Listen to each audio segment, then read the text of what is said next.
नमस्कार दोस्तों। बीज बेहतर या फल बेहतर, अंधेरा बेहतर या उजाला बेहतर, शुरुआत बेहतर या अंत बेहतर, राह बेहतर या मंजिल बेहतर की धरती के किसी एक रास्ते पर लक्की बंजारे का कारवां जा रहा था। केसर कस्तूरी का कारोबार और हीरे मोतियों की आढ़त, देश का राजा भी उसकी इज्जत करता था। ऊपर से लाखों में एक अप्सरा सी उसके पास बंजारी। चांद सूरज उसकी पलकों पर उगते और अस्त होते थे। दो जिस्म एक जान। सबसे आगे बंजारे का सुनहरा रथ चल रहा था। उसकी गोद में सोई बंजारी बातों में मशगूल थी कि अचानक उन्हें भेड़ों की मैं सुनाई दी तो उनकी बातों का सिलसिला टूट गया। बंजारन अचकचाकर उठ बैठी। नजर में न समाये इतना बड़ा रेवड़। दोनों पति पत्नी आश्चर्य से भेड़ों का भोलापन देखते सुनते रहे। अपनी अपनी काया में सब कोई मस्त है। इसी बीच बंजारे की नजर रेवड़ का पीछा करते हुए एक भालू पर जा पड़ी। उसने फौरन तरकस से तीर निकाला और कमान पर चढ़ा दिया। तीर छोड़ने ही वाला था कि बंजारी ने उसका हाथ थाम लिया और फिर बोली, ठहरो, यह तो आदमी जैसा लगता है। बंजारा बोला, आदमी? बंजारन बोली, ध्यान से देखो, अगर मार देते तो गजब हो जाता। बंजारा मुंह बिगाड़ कर बोला, कोई गजब नहीं होता। ऐसे आदमी आदमी के नाम पर कलंक हैं। इसे खत्म करना ही होगा, तभी आदमी की शान बनी रह सकेगी। आदमी का यह रूप देखकर मेरा सर शर्म से झुका जा रहा है। मुझे तुम बिल्कुल मत रोको। बंजारी हट करते हुए कहने लगी, आदमी आदमी होता है, कोई ताकतवर तो कोई कमजोर, कोई अमीर तो कोई गरीब, कोई चतुर तो कोई अबुझ। सब माहौल और संगत का असर है। बंजारी के हाथ में पकड़ा तीर बंजारे के कलेजे के पार हो गया। हैरानी से आंखें सिकोड़कर कड़कती हुई आवाज में कहने लगा, माहौल, संगत? मेरी पत्नी होकर तू ऐसी बातें करती है? भला पुरखों का कहा कभी गलत हो सकता है? जैसा बीज वैसा दरखत। आग के तो आग ही लगेगा, आम नहीं लगेंगे। खानदानी तासीर को कैसे झुठलाया जा सकता है? इसकी 7 पुश्तों में घुन लगा है। इसे जन्म देने वाली कोख ही खराब होगी। बंजारन मुस्कुराई और कहने लगी, किसी माँ की कोख खराब नहीं होती। बंजारे ने पूरी बात भी न सुनी और बीच में ही उबल पड़ा। कहने लगा, तेरी इतनी मजाल कि तू मेरी माँ का मुकाबला इस जानवर की माँ से करेगी। बंजारी ने आज पहली बार अपने पति की सख्त आवाज सुनी थी। कानों में जैसे गर्म शीशा उड़ेला हो। आपा बिसराते हुए कहने लगी, न किसी माँ की कोख खराब होती है, न किसी के बाप का अंश। ये सब तो जन्म के बाद के खेल हैं। जो जैसा देखेगा सुनेगा वैसा ही तो बनेगा।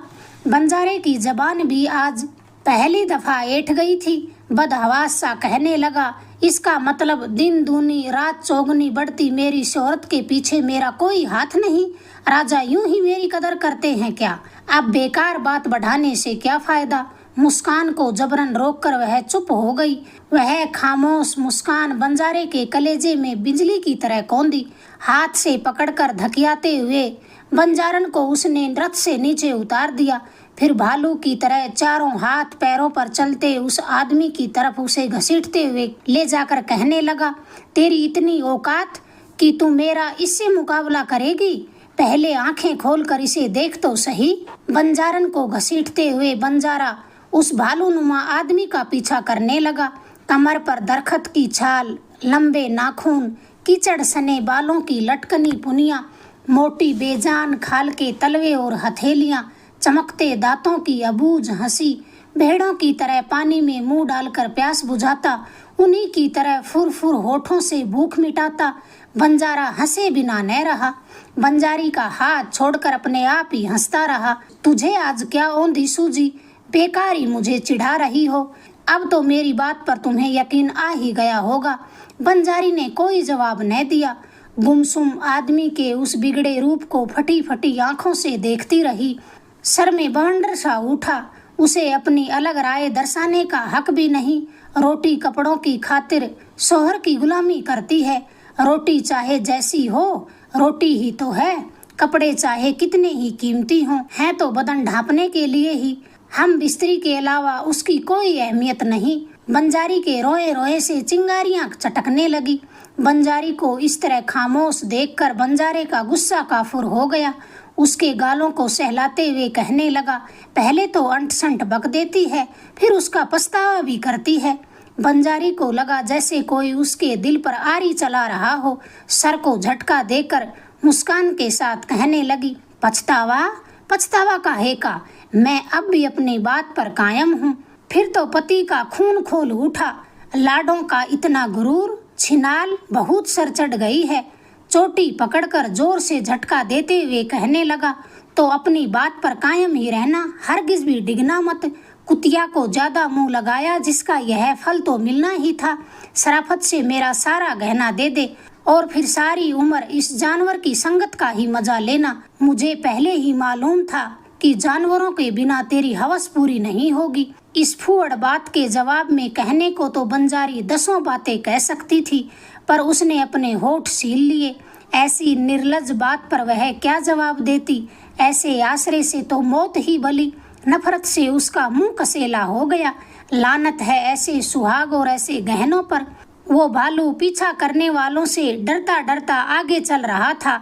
ऐसा नजारा पहले उसने कभी नहीं देखा। दोनों पति पत्नी के बोल न समझते हुए भी वह बार बार पीछे मुड़कर देख रहा था कि वे उसका पीछा क्यों कर रहे हैं। उसने उनका क्या बिगाड़ा है? पर उस आदमी ने जब 16 श्रृंगार से सजी उस औरत की चोटी पकड़ी तो उस जानवर से यह छुपा न रह सका कि यह तो गुस्से की हरकत है। शायद अकेली देखकर बेचारी को तंग कर रहा है। उसकी आंखें अंगारे सी दहक उठी। तोप से छूटे गोले की तरह वह छलांगे भरता आनन फानन में बंजारे और बंजारन के पास जा पहुंचा। अपनी ओर घूरती उन आंखों को पर नजर पड़ते ही बंजारे का खून सूख गया। इन तीखे नाखूनों की गिरफ्त में आते ही हंसा कूच कर जाएगा। कांपते हाथों से आधे गहनों की पोटली लिए वो पीछे खिसकने लगा। बंजारी ने फिर उसकी ओर देखा भी नहीं। बुरे ख्वाब की तरह यह कैसी अचीती बिजली गिरी उस पर।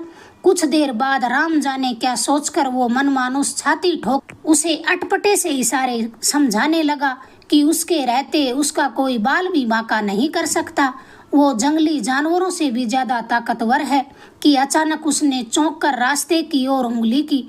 बंजारी ने उधर देखा तो उसे एक गडरिया हाथ में लाठी लिए आता हुआ दिखाई दिया। लाल टुल का गोल साफा, एक हाथ में चांदी का कड़ा, 2 हिस्सों में बटी अधपकी दाढ़ी, दूर से ही बत्ती सी दिखाता वन मानुस के बहाने उसे सुनाते सुनाते कहने लगा, आज तेरे भाग अच्छे कि यह परी कहाँ से उतर आई।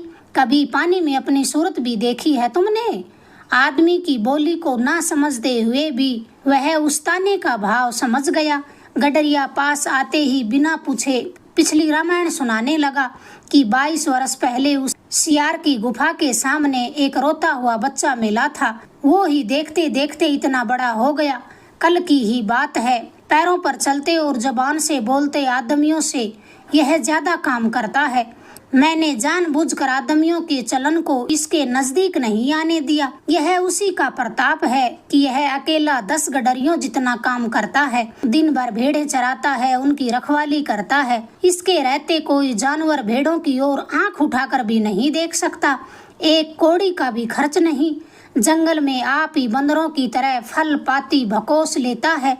न नून तेल का झंझट, न कपड़े लत्ते का, न ओढ़ने बिछाने का, न चिलम तंबाकू का। आदमी की संगत में रहता तो यह एक दिन भी दूसरों के लिए खटकता भला। उम्र होते ही पहले ब्याह की मुसीबत आती, फिर औलाद का लफड़ा पड़ता। अपना भला बुरा देखकर चलता, पर अब कोई डर नहीं। बंजारी ने सारा किस्सा ध्यान से सुना और फिर गडरिये से कहा, अब अपना रेवड़ खुद ही संभालो, मैं इसे लेने आई हूँ। गडरिया भी फितरती था। सोचा, थोथी बहस करने से क्या फायदा। वो मर्द ही क्या जो एक अनजान औरत से हार मान ले। खोपड़ी में खाए बिना यह चुड़ैल नहीं मानेगी। उसने पंजों के बल होकर लाठी घुमाई कि वन मानुस ने पककर लाठी छीन ली। भागने का उसने इरादा किया ही था कि एक भरपूर वार उसकी पीठ पर पड़ा और एक चीख के साथ धड़ाम से जमीन सूंघता नजर आया। वो नुकीले नाखून से उसका कलीजा चीरने ही वाला था कि बंजारी ने इशारे से मना कर दिया। मना करते ही वो दूर हो गया। गडरिये की तो जैसे जान ही निकल गई थी, फिर तो वह हिला तक नहीं। बंजारी को काफी तसल्ली हुई कि जानवर जैसे वन मानुष में इतनी समझ और ताकत होगी, उसने कभी सोचा नहीं था। ऐसे महाबली के सहारे तो वह बेखौफ इस सूने जंगल में रह सकती है, कहीं जाने की जरूरत नहीं। इसी जंगल में रहकर वह इसे आदमी बनाकर दिखाएगी। अपने स्वार्थ में अंधा होकर जो शैतान इंसान की ऐसी दुर्गति कर सकता है, उसके गुनाह का क्या हिसाब। इस गंवार के लिए पैसे की मार मौत से भी बड़ा दंड होगा। अपने मामूली से फायदे के लिए जो कमसल मरने मारने पर उतारू रहते हैं, उनकी नजर में मौत की कोई सजा नहीं। मौत तो इनकी जिंदगी का हिस्सा है। लालच के वशीभूत जो बात बात पर किसी अनजान औरत को मारने के लिए तैयार हो जाए, उसके लिए जिंदगी की क्या कीमत। जिंदगी की महत्ता समझने वाला आदमी सौपन में भी किसी पर हाथ नहीं उठाता। थोड़ी देर बाद गडरिया कहराता हुआ उठा। बंजारी ने मन ही मन सब सोच लिया था। कहने लगी, आइंदा इस ओर रुख किया तो सूली पर चढ़वा दूंगी। तुम जानते नहीं हो मैं कौन हूँ, और मैं तुम्हें बताऊंगी भी नहीं। अगर जान प्यारी हो और घर वालों को सुखी देखना चाहते हो तो भूल से भी रेवड़ की आस मत लगाना। कल सवेरे ही एक होशियार से नाई को भेज देना, वरना ये नाखून तेरे घर आकर तेरा गला घोंट देंगे। गंवार डर से मानता है या मार से। बड़े लोगों का डर उसे मौत से भी ज्यादा लगता है। हुकूमत के नाम का तिनका भी तलवार से अधिक कारगर होता है। उसके मन में ऐसा डर बैठा कि फिर उसने चूं तक नहीं की। हाथ जोड़े जोड़े वह वहां से चला। घर पहुंचने तक जुड़े रहे। गडरिये के जाते ही राम जाने उस वन मानुष को क्या सूझी, जो जोर जोर से किलकारी मारता छलांगे मारता आम के एक पेड़ पर चढ़ गया और दनादन पीले आम नीचे गिराने लगा। थोड़ी देर बाद धम से कूदकर नीचे आ गया। बिखरे आमों की ढेरी कर बंजारी की ओर देखा। आंखों ही आंखों में उसने उससे खाने की मनुहार की। भूख न होते हुए भी उस पाक मनुहार को वह कैसे टाल सकती थी। एक आम मथकर चूसने लगी और दूसरा मथकर मनमानुस के सामने रख दिया।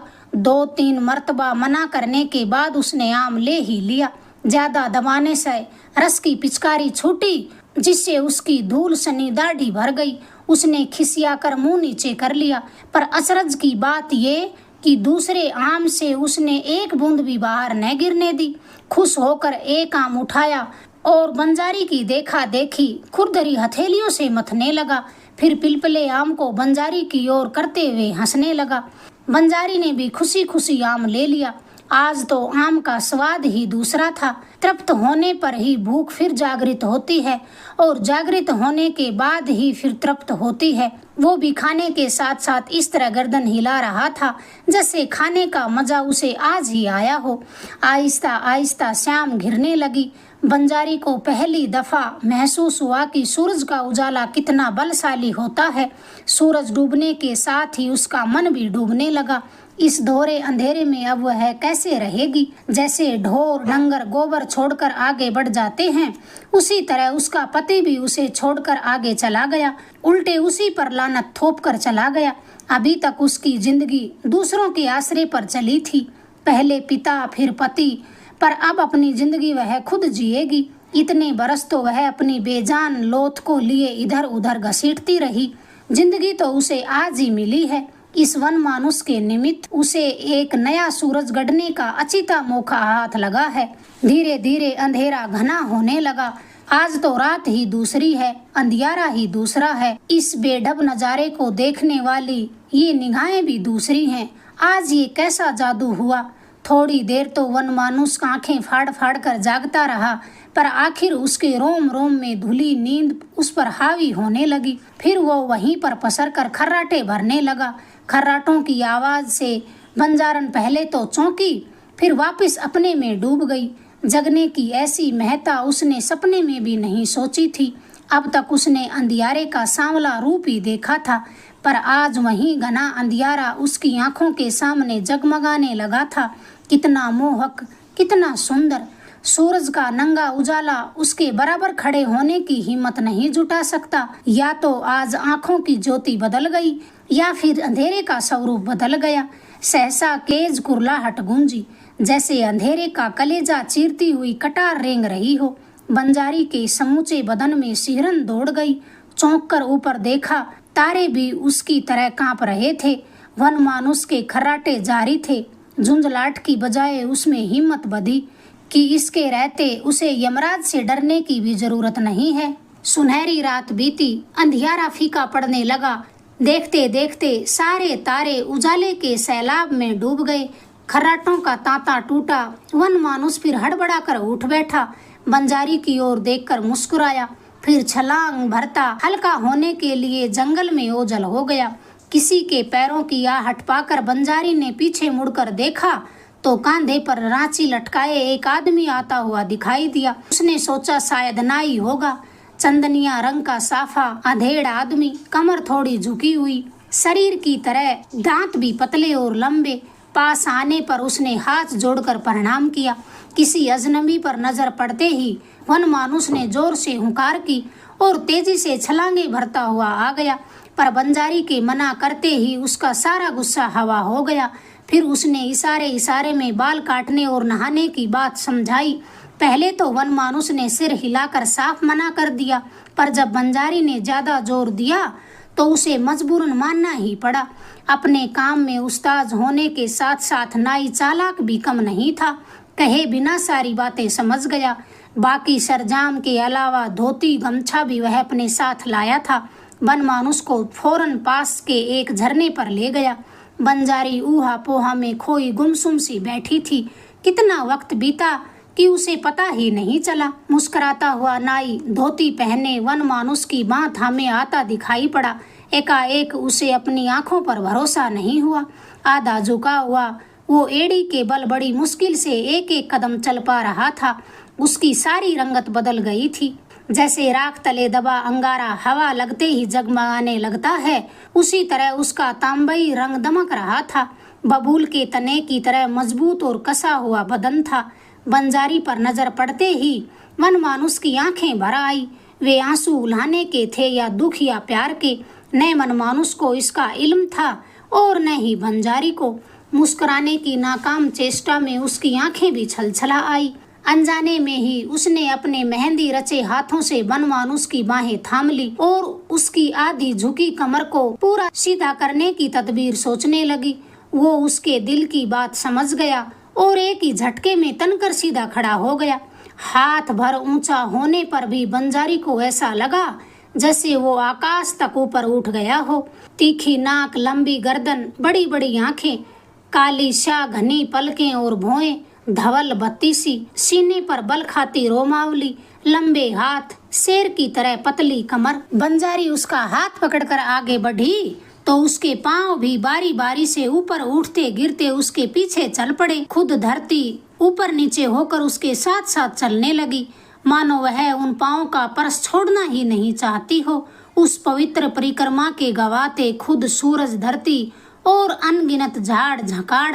कुछ देर बाद नाई ने जुगार करके जाने की इजाजत मांगी तो बंजारन ने खुशी खुशी अपने सुहाग की निशानी मोतियों जड़ी माला उसे दे दी और फिर उससे रसोई के तमाम सरंजाम समेत धोती, जोड़ा, रखी और साफा लाने को कहा। फिर तो नाई को इतना सब्र कहाँ, आने जाने और खरीद फरोख्त के अलावा कहीं एक पल भी जाया नहीं किया। रेवड़ के पुराने मालिक के पास खुद चलकर चिलम पीने जरूर गया। वन मानुष के बारे में इधर उधर की बातें हुई। पीठ के दर्द से भी ज्यादा उसके कलेजे में दर्द था। भेड़ों की मैं हरदम उसके कानों में गूंजती रहती थी, पर अब किया भी क्या जा सकता था। लंगोटिया नाई कोई तिगड़म बिठाए तो शायद कुछ बात बन जाए, रेवड़ बिना तो वह भूखा मर जाएगा। नाई बहुत जल्दी में था। उसे दिलासा देकर गठरी सर पर रखी और तेज कदमों से जंगल की ओर चल पड़ा। वहां पहुंचा तो दोनों रेवड़ चरा रहे थे। नाई से आंखें चार होने पर वन मानुष मंद मंद मुस्कुराया। दोने में पानी लाया तो वह एक ही सांस में पी गया। नाई उसके भोलेपन और नई नई बातें सीखने की उमंग पर मुस्कुराया। फिर कहने लगा, यह तो कुछ ही दिनों में हमें पीछे छोड़ देगा। बंजारी बोली, तुम्हारे मुंह में घी शक्कर, इसी आस में तो जी रही हूँ। भगवान करे वह दिन जल्दी आए। नाई बोला, आए क्या, समझो वो दिन आ ही गया, अब तो नजर न लगने का टोना करवाने की फिक्र करो। बंजारी के चेहरे पर लालिमा दौड़ गई, धीमी आवाज से कहने लगी, यहाँ नजर लगाने वाला है ही कौन, दरखत और पेड़ तो नजर लगाने से रहे। फिर दोनों ने एक साथ वनमानुष की ओर देखा। वो कुछ समझे बिना ही हंसने लगा तो काफी देर तक हंसता रहा। उसकी निर्मल हंसी उसकी सुंदरता को बढ़ा रही थी। दिन चुटकियों में लुढ़क रहे थे, जैसे नींद में इंसान का ज्ञान, समझ, यादें और होश हवास सो जाते हैं और जागते ही सारी चेतना वापस लौट आती है। उसी तरह पांव पर सीधे खड़े होते ही वो वनमानुष बंजारी के सिखाने से तुरंत फुरत यूं सीखने लगा जैसे पूर्व जन्म की भूली बातों को याद कर रहा हो। बंजारी को सिखाने में वक्त लगा, पर उसे सीखने में कुछ वक्त नहीं लगा। एक दफा बताने से ही वो सलीके से धोती पहनना, साफा बांधना, अंगरखी में बटन लगाना, खाना पीना, नहाना वगैरह सब सीख गया। रेवड़ चराने की कुबत तो उसमें ऐसी आई थी कि अच्छे अच्छे गडरियों को मात करे। उसके सिखाए बिना आप ही वह भेड़ों की मैं और ढर ढर करना सीख गया था। अब जब जरूरत हो या न हो, दिन भर मैं ढर ढर करता रहता। सो बंजारी के मना करने पर वह मुश्किल से चुप होता। बार बार रटाने के बावजूद भी सूरज चांद के नाम उसके गले से नहीं उतरे। वनमानुष ने दलील दी, सूरज का नाम तो बहुत बड़ा होना चाहिए और बोलते ही मुंह में आग की लपटें उठनी चाहिए। सूरज को चांद और चांद को सूरज या तवा कहने से क्या फर्क पड़ता है। बंजारन चुपचाप उसकी दलीलें सुनती, पर कोई उसका जवाब न देती। न तो ऐसे सवाल उसके मन में कभी पैदा हुए और न ही उसने कभी सुने थे। वनमानुष से चरवाहा बनते ही उसका सारा वजूद बदल गया। एक दिन बंजारी के मुंह से उसका नाम सुना। चरवाहा मुंह बिगाड़कर बोला, ऐसा रूखा और बेसवाद नाम? नहीं नहीं, तुम्हारा नाम तो चांदनी से बढ़कर होना चाहिए। मुझे ऐसे उल्टे सीधे नाम मत रटाओ। पर दूसरे ही पल वो जोर से हंसा, सूरज की ओर इशारा करके कहने लगा, जब इसका नाम सूरज हो सकता है तो तुम्हारा नाम लाखा ही सही। नाम धाम में क्या धरा है, फिर भी यह मानना ही पड़ेगा कि तुम लाखों में एक हो। अपनी तारीफ सुनकर बंजारन को शर्म के साथ साथ घमंड भी हो गया। बात को आगे बढ़ाने की नियत से कहने लगी, बोलना तो तुम्हें आया ही नहीं और बातें बनाना पहले ही सीख गए।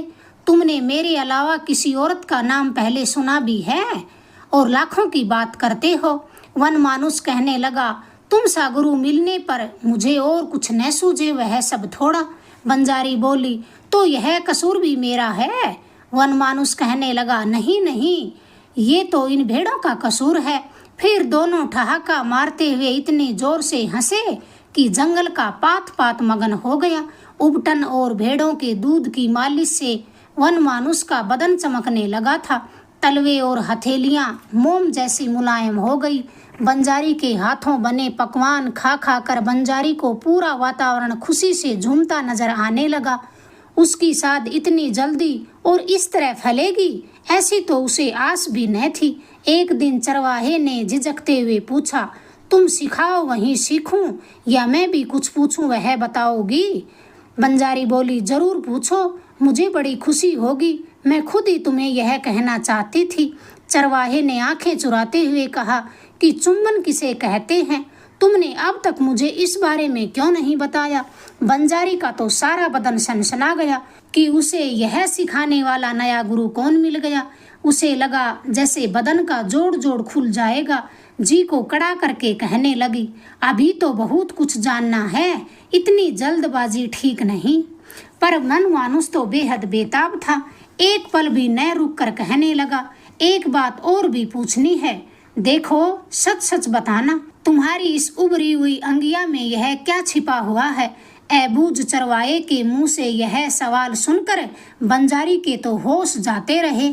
सोचने लगी, ये पट्टी इसे पढ़ाई तो किसने पढ़ाई? जवाब के बदले में उल्टा सवाल ही कर बैठी। तुम्हें ये बात किसने सिखाई? चरवाहे की जबान अभी तक झूठ बोलने की आदी नहीं हुई थी। उसने पूछते ही नाई का नाम बता दिया। बंजारी की आंखों के आगे जैसे अंधेरा छाने लगा। जो अंदेशा था वही हुआ। दिन प्रतिदिन बढ़ते ज्ञान के धनी इस चरवाहे को अब कैसे वश में रखे। काश किसी जादू के जोर से वह इसे मक्खी बनाकर रख पाती, पर अभी नहीं टोका तो तीर हाथ से छूट जाएगा। तेज आवाज से कहने लगी, इस नाई की संगत छोड़ दो वरना बहुत बुरा होगा। वन मानुष मुस्कुरा कर कहने लगा, तुम भी कैसी नादानी की बातें कर रही हो। जानवर भी जब अकेला नहीं रह सकता तो आदमी भला अकेला कैसे रह सकता है। उसकी सारी करामात संगत से ही है, और बेचारा नाई हमारा क्या बिगाड़ सकता है। जहाँ तक बन पड़े वह मेरी सेवा ही करता है, कभी आनाकानी नहीं करता। वह आजकल बड़े अदब से पेश भी आता है, और मैं तुम्हारे हाथों इस लायक बना हूँ कि नई नई बातें जान सकूं, नई नई जगहों पर घूम सकूं। बंजारी उसका मुंह ताकती रह गई। वो तुरंत उसकी हैरानी का कारण समझ गया। दुगने उत्साह से आगे कहने लगा, तुम्हें बताने में डर लगता है, पर आजकल मेरा मन मेरे बस में नहीं। जी चाहता है कि बवंडर की तरह सारी दुनिया में घूम जाऊं। उसे अपनी दिल की धड़कन रुकती सी महसूस हुई। अटकते अटकते पूछने लगी, अकेले ही घूमोगे? मनमानुस बोला, क्यों अकेले क्यों, तुम्हें कंधे पर बिठाकर घूमूंगा। अकेला तो अब मरना भी नहीं चाहता। तुम भी क्या सोचोगी कि कोई चेला मिला था। अब जाकर बंजारी के जी में जी आया। मुस्कुराते हुए बोली, तुम तो मेरे भी गुरु लगते हो। आगे उससे कुछ नहीं बोला गया, जैसे जबान तालू से चिपक गई हो। न जबान उसके बस में थी, न दिल और दिमाग। सोचने लगी, अब और देर करने से यह हाथ से निकल गया तो हाथ मलती रह जाऊंगी। अब तो रति का आनंद इसे बांध कर रख सकता है। देर सवेर यह होना ही है, फिर देरी का जोखम उठाने में क्या फायदा। बंजारी के मन में मची उथल पुथल चरवाहे से भी छिपी न थी। नाई के बार बार उकसाने से वो पहले ही बड़ी मुश्किल से खुद पर काबू पा रहा था। आज चूक गए तो जाने फिर कब मौका मिले। आंखें चुराता हुआ बोला, अब तक ये बातें तुमने मुझसे क्यों छुपाई? बंजारन भला अब इस बात का क्या जवाब देती। नजर नीचे किए पैर के अंगूठे से मिट्टी कुदेरते हुए बोली, हम औरतें बहुत सी बातें अपनी जबान पर नहीं कह सकती। काफी आगा पीछा सोचना पड़ता है। वो हद तक पहुंचकर भी उसे हद नहीं समझना चाहता था। झट से पूछने लगा, पर जानती तो हो? बंजारन फड़फड़ाते होठों से धीमी आवाज में बोली, हाँ जानती तो हूँ। अब तो उसके अंग अंग पर नशा छाने लगा। नाई ने उसे ऐसी घुट्टी पिलाई थी कि उसके गालों पर हाथ फिराते हुए कहने लगा, जो बातें कह नहीं सकती उन्हें जानना भी नहीं चाहिए। उसके चेहरे पर लाली की दोहरी परत छा गई। होठों ही होठों में फुसफुसा कर कहने लगी, ये बातें आप ही आ जाती हैं, किसी से जानने की जरूरत नहीं पड़ती। अब तो इशारा एकदम स्पष्ट था। उसकी मनचाही हुई। कई दिनों से वो इसी संजोग का इंतजार कर रहा था, जो आज मौका मिल गया। वक्त पर बोने से ही मोती पैदा होते हैं। फिर न कोई बात, न कोई चित, न कोई होश, न कोई हवास। जैसे आकाश से गिरे सूरज के दो टुकड़े आपस में गुथ गए हों। दोनों एक दूसरे के बंधन में बंधे एक जगह पर ही रुक गए। आखिर मुक्त होने पर वक्त और हवा को बंधन की महत्ता का इल्म हुआ। वह आंखें मूंदे हुए बोली, लगता है इस बीच कुछ भी अपने ठिकाने पर नहीं रहा। दरख्तों की जड़ें हिल गई होंगी। शायद सूरज और पहाड़ भी अपनी जगह नहीं रहे। बाहर जाकर कुदरत की खैरियत तो मालूम करो। चरवाहा अपने ही आनंद में डूबा था। बंजारी की बात सुनकर भी नहीं सुनी। मीठा उल्हाना देते हुए कहने लगा, तुम भी अच्छी गुरु मिली। बेकार बातें तो सारी सिखा दी। इससे पहले सीखने वाली बात का ख्याल ही नहीं किया। फिर भी मैंने गुरु दक्षिणा में कोई खामी नहीं रखी। जैसे बंजारी की आंखों को वाणी मिल गई हो। बोली, बस इसी से पिंड छुड़ाना चाहते हो? अभी तो कई खामियां हैं। थोड़ी देर बाद जब दोनों झोपड़ी से बाहर आए तो उन्हें कुदरत की सारी रंगत बदली बदली नजर आई। उसके आनंद की ताल पर समूची वन पाती झूम रही थी। चारों तरफ हरियाली और अधिक निखर आई थी। पश्चिम की गोद में सूरज ने दिल खोलकर गुलाल उड़ेला था।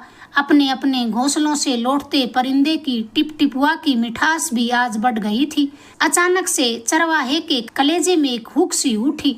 टिच टिच करते पछतावे के सुर में वह कहने लगा, तुम्हारे प्यार में भेड़ों को तो मैं भूल ही गया। वो भी क्या सोचेंगी कि एक की खातिर हजार की जिम्मेदारी में चूक पड़ गई, मैं अभी आता हूँ। जैसे वह पीछे अपने आप से डरती हो, घबराई हुई सी कहने लगी, मैं भी साथ चलती हूँ। वह बोला, तुम बेकार क्यों तकलीफ उठाती हो, इतने रेवड़ के लिए मैं अकेला ही बहुत हूँ। पर वह उसका पीछा करते हुए कहने लगी, मैं तो तुम्हारी छाया हूँ, आठों पहर तुम्हारे साथ रहूंगी। पिछले कुछ दिनों से एक सवाल चरवाहे के मन में घुमड़ रहा था, पर पूछने का मौका नहीं मिला। सवाल होठों तक आकर रुक जाता और फिर दुबक कर भाग जाता। अभी बंजारी के ये बोल सुनकर वो सवाल अपने आप ही उछलकर बाहर आ गया। उसकी आंखों पर नजर गड़ाकर कहने लगा, तुम पहले जिसकी छाया थी उसका साथ कैसे छूटा? मुझे तो उस दिन चोटी पकड़ने की धुंधली धुंधली याद है। चरवाहे की बात सुनकर बंजारी के दिल पर जैसे शेर ने पंजा मारा हो।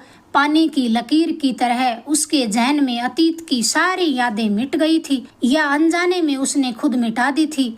वास्तव में मिटी कहाँ थी, मिटने का वह तो भ्रम ही था, जो चरवाहे के पूछते ही तोप के गोले की तरह उछलकर सामने आ गई। और अगले ही पल कुदरत की सारी रंगत बिगड़ गई। उसे लगा जैसे पत्ता पत्ता उसका मुंह चिढ़ा रहा हो, चीखते परिंदे जैसे उसे दुत्कार रहे हों।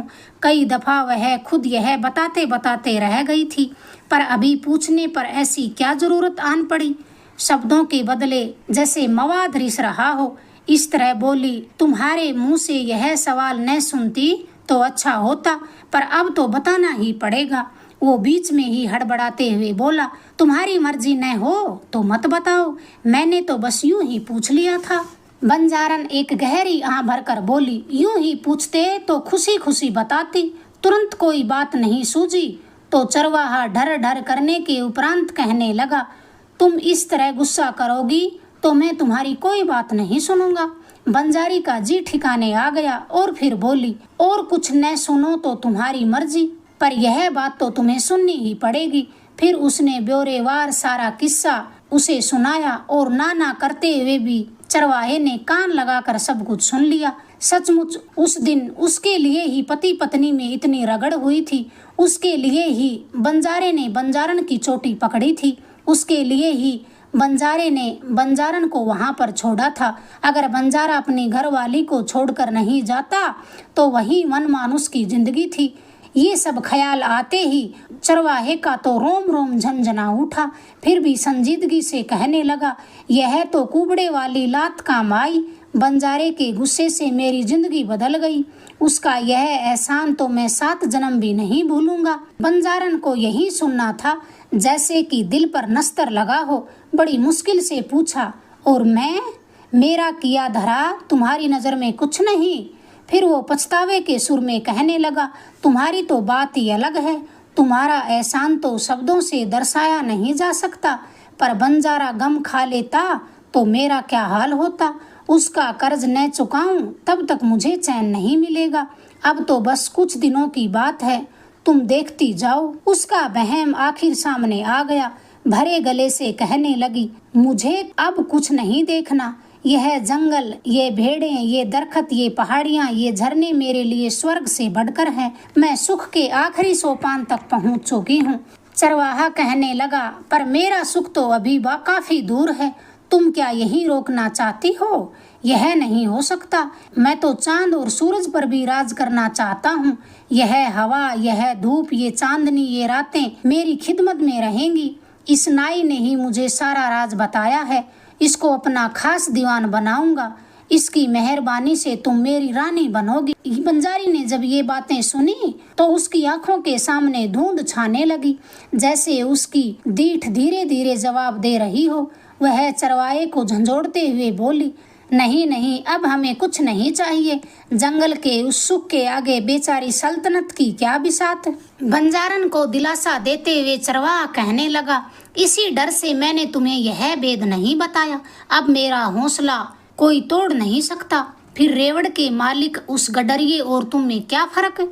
उसने अपनी गर्ज के लिए मुझे चौपाया बनाए रखा, इंसानी चाल चलन के नजदीक नहीं जाने दिया। अब तुम इतना सिखाने के बाद यहीं बांधना चाहती हो? ऐसा कभी नहीं होगा। सच, अब यह मेरे बस में नहीं। अब आगे बढ़ने से रोकना चाहती हो तो पहले ही उस गडरिये की तरह इंसानी रहन सहन से दूर रखना चाहिए था। बंजारी के तो अब कुछ समझ में न आया। उसने बोलने की भरसक चेष्टा की, पर कोई बोल उसके मुंह से न निकला। वह चरवाहे के कंधे पर सर रखकर फक से जार जार रोने लगी। सहसा भीड़ का शोरगुल, रथों की खड़खड़ाहट और घोड़ों की हिनहिनाहट सुनाई दी। चौंक कर इधर उधर देखा। गांव के रास्ते पर टिमटिमाती मसालें रफ्तार नजदीक आती दिखाई दी। चरवाहे ने उसके आंसू पोंछते हुए कहा, पट्ठा नाई लाव लश्कर के साथ आया लगता है। वाकई है तो जवान का पक्का। तुम्हें मेरी कसम, अब रोकर अपशगुन मत करना। कल ही चांदनी चौदस के मांगलिक अवसर पर मेरा राज तिलक होगा। खुली आंखों से उस मूर्त सपने के सामने उसका क्या बस चलता। जबरन सब्र करना ही पड़ा। देखते ही देखते मसालों की चकाचौंध उनके पास आकर ठहर गई। रथों के रुकते ही कई आदमी नीचे उतरे। रेवड़ का मालिक और नाई सबसे आगे थे।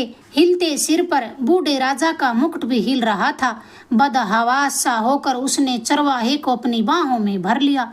थरथराती आवाज में रूंधे गले से कहने लगा, मेरे लाडले राजकुमार, तेरी तलाश में हमने कितनी बार जंगल की खाक छानी, पर होनी तो अपने वक्त पर होती ही है। आंखें होते हुए भी हम अंधे बन गए। तुझे 20-25 बार अपनी नजरों से देखकर हम वापस चले गए।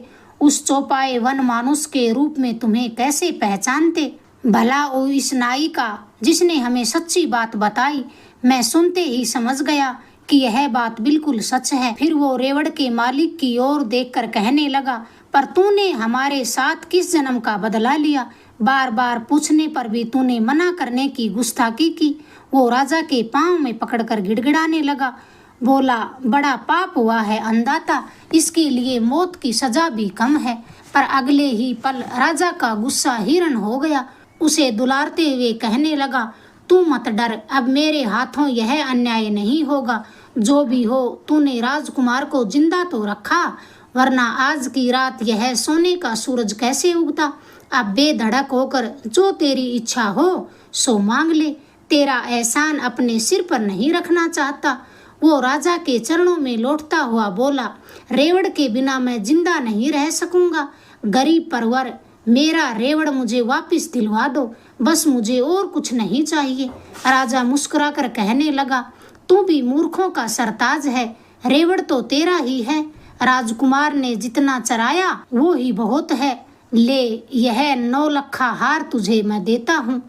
बंजारी भी आवाक सी होकर सारा माजरा देख रही थी। अविश्वास करे तो कैसे, और विश्वास करे जैसी उसमें हिम्मत ही कहाँ थी। बैठे बिठाए यह कैसी आफत आन पड़ी। राजव्यास ने हाथ जोड़कर राजा से अरदास की, अन्नदाता, यहाँ से विदाई का सबसे अच्छा मुहूर्त यही है। अब एक पल भी देरी नहीं होनी चाहिए। राजा ने कहा, देर किस बात की, ऐसा मुहूर्त कैसे टाला जा सकता है। फिर नाई ने कैसी कोताही बरतनी थी। तुरत फुरत छागल सा मुंह खोलता हुआ बोला। राजकुमार और बंजारी के चरण पखारते कहने लगा, जंगल की रथ जंगल में रहे तो अच्छा है, अब आप रथ पर विराजने की मेहर करें। राजकुमार होठों ही होठों में बोला, यूं क्या लल्लो चप्पो कर रहे हो, दीवान के ओहदे की कुछ तो लाज रखो। नाई को अपनी सूझबूझ से यह ओहदा हाथ लगा। यह तो मरकर भी नहीं भुलाया जा सकता। सुर में चाशनी घोलते हुए जवाब देने लगा, जूतियों को पांव में जगह मिल जाए जनाब, यही बहुत है। मगर अब बातें करने की किसके पास फुर्सत थी। फौरन ही रथ वापस मुड़ गए।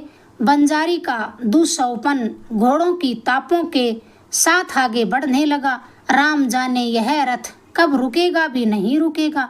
राजा अपना कांपता हाथ बंजारी के सिर पर फिराते हुए कहने लगा, बेटी, तेरा एहसान मुंह से दर्शाना बेहयाई होगी, फिर भी बिना कहे रहा नहीं जाता। दुख तो इस बात का है कि आज का यह दिन देखने के लिए रानी जिंदा नहीं है। मेरी अकल पर जाने कैसे पत्थर पड़ गए। जो मैंने ऐसी पतिव्रता रानी पर शक किया, वो दरबारियों की चाल थी और मैं उसमें फंस गया। रानी राजकुमार को जन्म देते ही फंदे से झूल गई। दीवान को सूली पर चढ़वाकर और उसके पाप को जंगल में सियार की गुफा के आगे फिकवा कर ही मैंने दम लिया। पर 7वें दिन साजिश का पता लगने पर मुझे बड़ा पछतावा हुआ, लेकिन फिर क्या था। राजकुमार की तलाश में जंगल का पत्ता पत्ता छान मारा, पर जब तक दीन मान ठीक नहीं थे तब तक कुछ नहीं पता चला। आखिर नाई से सारी बात सुनी, तभी हमारा भटकना बंद हुआ है। राजदाई की बताई जगह पर लहसुन का बड़ा निशान भी मिला है। अंधे को भी दिखता है कि राजकुमार की शक्ल मुझसे कितनी मिलती है। तेरे हाथों आखिर राजकुमार का भाग जाग ही गया। तूने होती रानी के पेट से जन्म लेकर भी यह जंगल में वन मानुष की तरह जिंदगी बिताता। आज मेरी आखिरी ख्वाहिश पूरी हुई। कल ही राज तिलक के बाद मैं काशी चला जाऊंगा। जब तक जिंदा हूँ भगवान से प्रार्थना करूंगा कि दिन दुगना रात चौगुना तुम्हारा राज बढ़े। पूतो नहाओ दूधो फलो। बंजारी ने अपने मन की उथल पुथल को एक तरफ रखा और राजा के चरणों में शीश नवाया। राजा का तो दिल भराया। अटकते अटकते बा मुश्किल से कहने लगा, मारने वाले से बचाने वाला बड़ा होता है, फिर तू क्यों सर नवा रही है? यह काम तो मेरा है। और बेहद ताजुब की बात कि राजा बंजारी के चरणों में वाकई झुक गया, मगर बंजारी ने उसे अपनी बाहों में भर लिया। दोनों की आंखों से हृदय के बोल जर जर बहने लगे।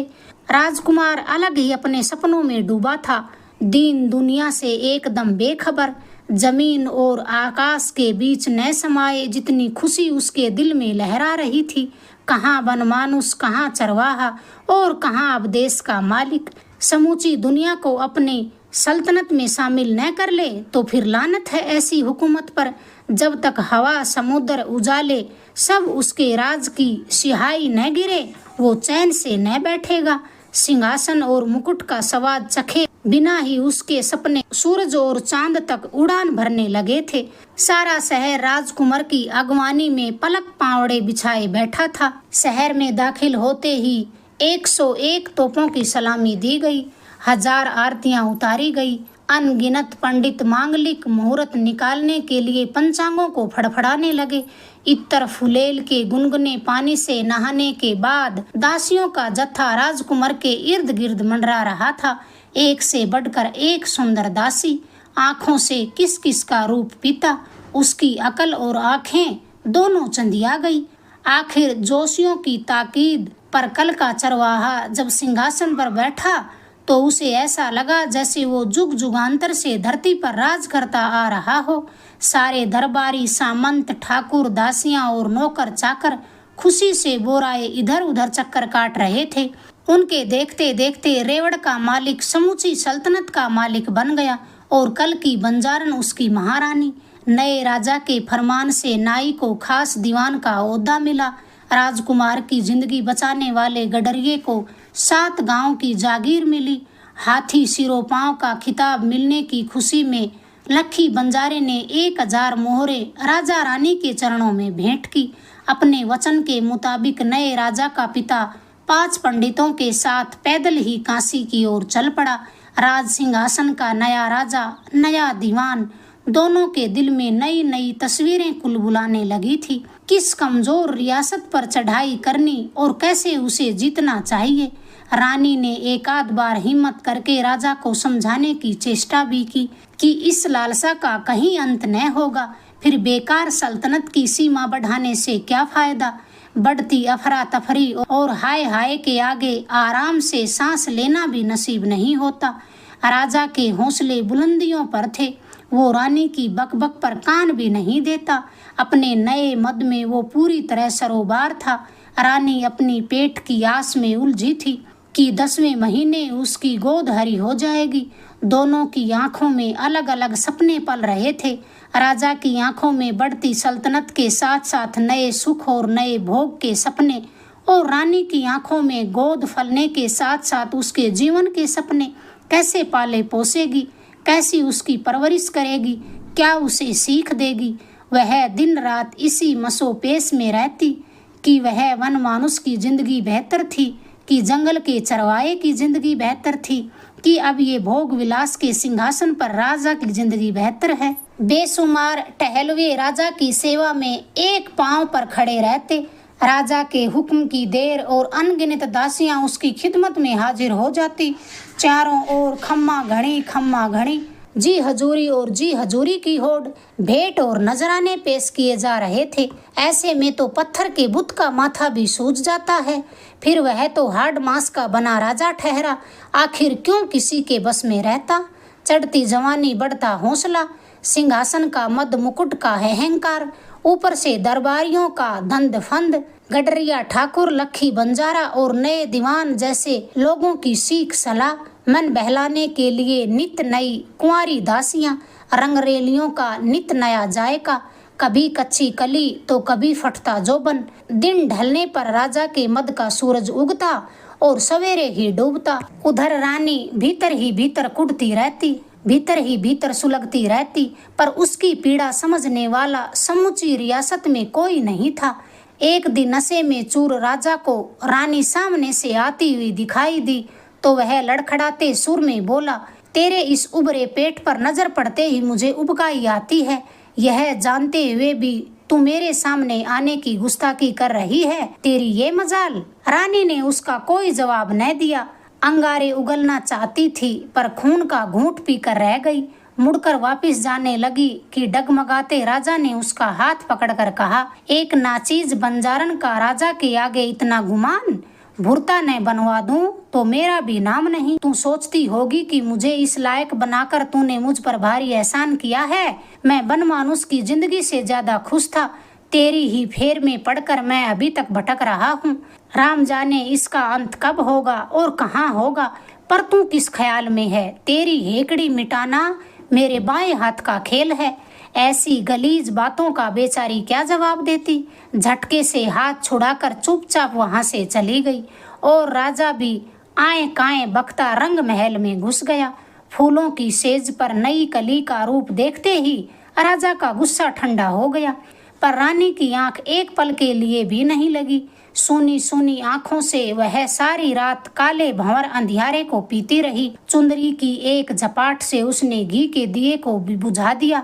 जरा सी कोशिश से वो चौपाया वन मानुस उसके देखते देखते यहाँ तक आ पहुँचा, पर अब लाख जतन करके भी उसे लौटाया नहीं जा सकता। क्या समझ का सिरमौर यह इंसान अपने दो पैरों के बल पर हमेशा कुपथ पर ही चलेगा। अपने हाथों की गई भूल सपने में भी नहीं सुधारी जा सकती। न इसके प्रायश्चित का कोई उपाय है और न ही आखिरी पीढ़ी तक इस भूल के दंड का कोई निस्तार है। सूनी आंखों की तरह बंजारन का सर भी बिल्कुल सूना हो गया था।